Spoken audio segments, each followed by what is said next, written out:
like a trumpet right now. All right, man, what is good, YouTube? We back here with another video. As you guys can see in the title, today we are going to be talking about my ownership of the G and like, is it reliable? And like, if people should still buy one. And so yeah, right now we're just heading to a little spot. Dang, bro, this dude is like on my bumper. But right now we're gonna head to a little spot, park up. I'm gonna pop my hood and just show y'all what the engine bay is looking like. And yeah, man, bro, wanna drive like Lightning McQueen? Go, bro, go. Oh, so now you don't want to speed? Okay, because I have to get over too. You could have, like, bro, I hate when people drive fast and then like whenever you try to let them pass, they'll slow down.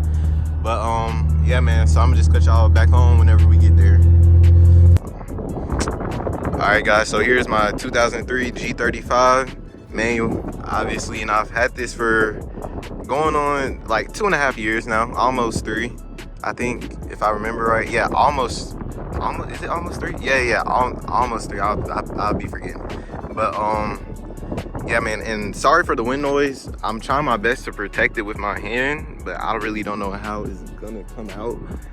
But yeah, man, let's just go ahead and get into it, because the other day I was just chilling downtown and a dude came up to me and he asked me are VQs reliable. So hopefully he's watching this video. If you're watching this video, go ahead and comment so you can show who you know what I'm saying, But yeah, dude asked me are VQs are reliable, and that's a pretty dumb question to me, because like this car has like never ever like left me on the side of the road over the course of almost 3 years that I've had it. And so yeah, so short answer, yes, these cars are very reliable, you feel me? Because Nissan, same people that made the Optimus, and y'all be seeing them with like 300k miles and the beat up ones still running and stuff on the road. But yeah, man, so yes, they are reliable as long as you keep up with maintenance. And for all the people that don't have one, whenever you're trying to buy a VQ, I would just make sure that the person kept up with their maintenance, basically, because my car is pretty clean, or it was clean before I started doing stuff to it. But yeah, man, so I'm gonna go and pop the hood for you guys and just tell you about the few things that you do have to worry about if you were to get one of these. And so yeah,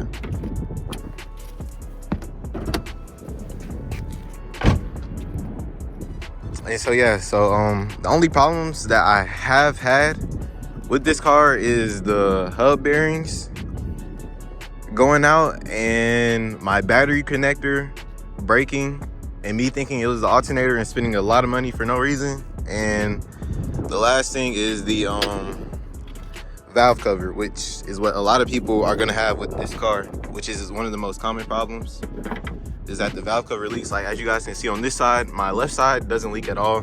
It's just this right side. It's probably somewhere down here, but the way that they have it is kind of weird.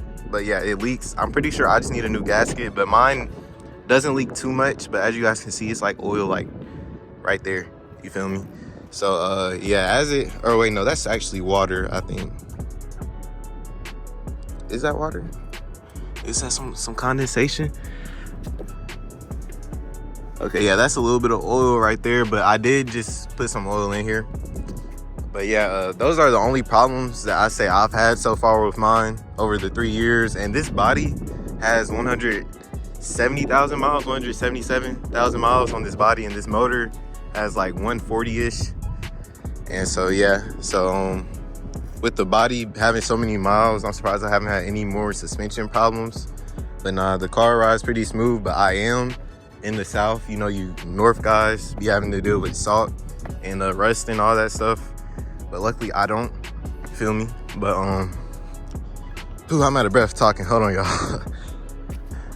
But yeah, man, this car has ran very good for me. I would highly advise it as like a first little starter car, or just even just a project car, because like this car has basically little to no problems.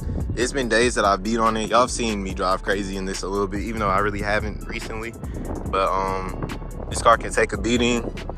And then the only other problem that I would say it has is that this motor heat soaks a lot. So like during the summer, you know, it's gonna feel kind of sluggish, you know, but we're in the spring right now, and so this car feels pretty responsive, pretty good, all that.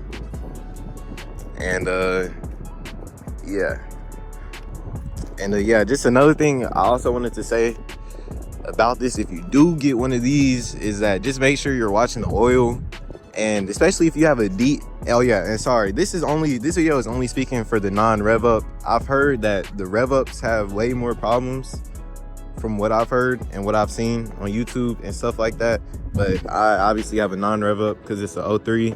And so yeah, so if you have a rev up, that's tough. I think they make more horsepower though, a little bit more horsepower. So I think that's cool or whatever. But yeah, another thing if you have one of these is just make sure you change your oil, watch your oil levels. I change my oil every 1,500 to 2,000 miles. The most I've ever did though is 2,200 miles without an oil change, I'm pretty sure.